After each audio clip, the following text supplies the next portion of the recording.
The reason it's super important to have additional options for treatment of hypertension is that there's so many patients out there that are uncontrolled.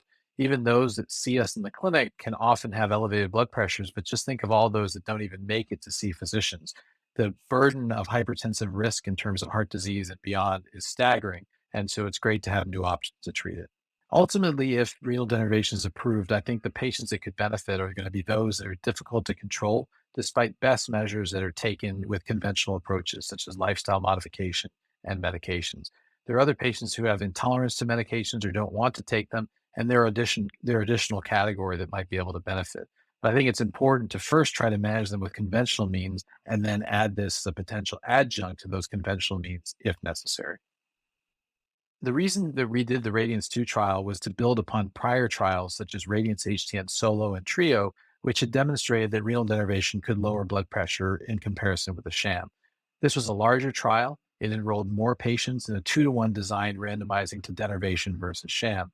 And I think pretty clearly showed that renal denervation lowered blood pressure at 2 months in comparison with the sham, especially in patients on a backdrop of no medication. We've also shown that in a backdrop of a combination therapy with three separate agents, renal denervation could lower blood pressure. And so, for many ways, this is just a confirmatory trial, but a larger trial that will hopefully lead to FDA approval in the United States.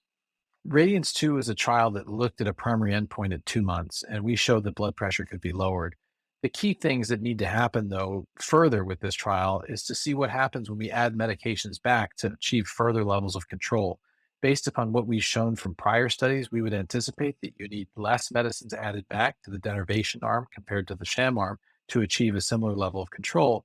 And we'd also like to continue to observe excellent safety of this procedure. In this trial, the procedure was exceptionally safe, but we want to make sure that that's maintained through follow up.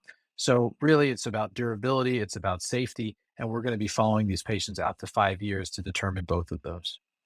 I certainly feel that with a lot of the struggles that we had, those were fortuitous in a sense because they allowed us to create the trials that would allow benefit of renal denervation to actually be shown.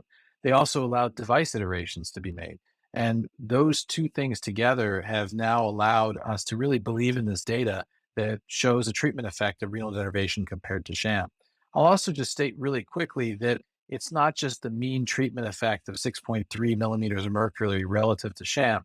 Depending on where you start in terms of your blood pressure, you may get a greater effect or a lesser effect than that, especially if your blood pressures are higher. There's probably a greater effect of that, which is also what we showed from this trial. So, in my view, these are very important studies. They're building blocks to a story. And I think the story that we have now is that we're hopefully going to have another therapy to help take care of patients with elevated blood pressures.